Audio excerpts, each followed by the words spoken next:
ate, this is our second day here in Sariaya at isi-share ko lang sa inyo yung simpleng buhay dito sa probinsya. Kaya kung bago ka lang dito sa aking video, baka hindi ka pa nakaka-follow, palambing naman po.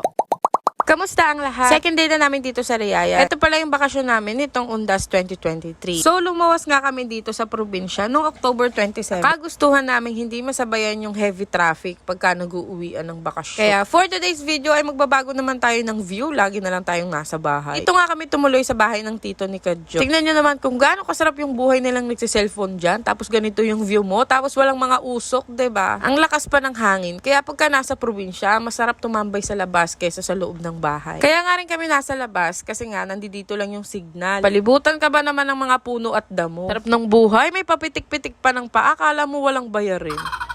Sinetup ko nga rin pala yung camera dito sa may upuan. Papakita ko sa inyo yung ginagawa ng iba na sinesetup muna yung camera tapos tatakbo ka sa dulo tapos kunwari maglalakad ka palapit.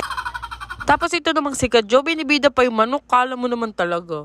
Anyway, pagka nagvi-video ka ngang mag-isa, tingnan nyo naman, gustuhan mong makakuha ng magandang clip. Kailangan mo pang magpabalik-balik para kuhaan yung sarili mo. Hay nako, low-key na lang tayo para chill lang, 'di ba? Habang wala nga kaming ginagawa, dumaan naman tong si Scramble. Nako, favorite ko pa naman to. Yung ganito ba namang init ng panahon? Tapos nasa probinsya ka, malayo yung kapitbahay mo, dumaan yung ganito. Talaga namang thank you, Lord. At merong naligaw na Scramble dito. At dahil dyan, bumili nga ako ng 25 pesos. Tapos kay Kadjo, yung 15 pesos lang sa kanya. Kasarap at napakaraming toppings. Merong mallows, sprinkle, tapos meron yung parang coco crunch na durug-durug na yan. Tapos lalagyan pa yan ni kuya ng stiko. Nakakatakam naman talaga. Roar!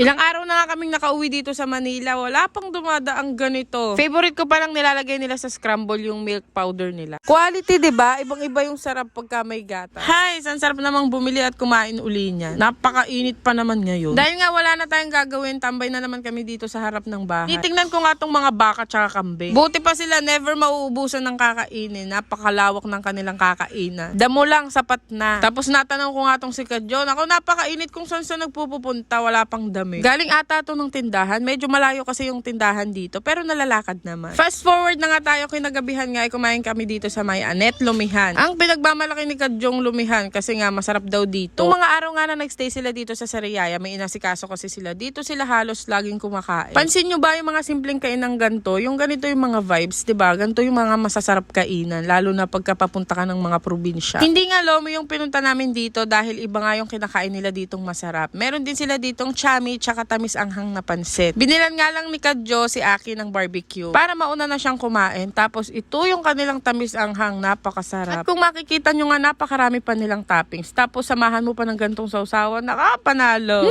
Tatakam na naman ako for today's video. Hirap naman kasing makakita ng mga ganitong video, diba? Tapos alam mo, hindi mo makakain sa ngayon. Ala, sinasabi ko sa yung napakahirap ng ganitong sitwasyon. Napaka-OA.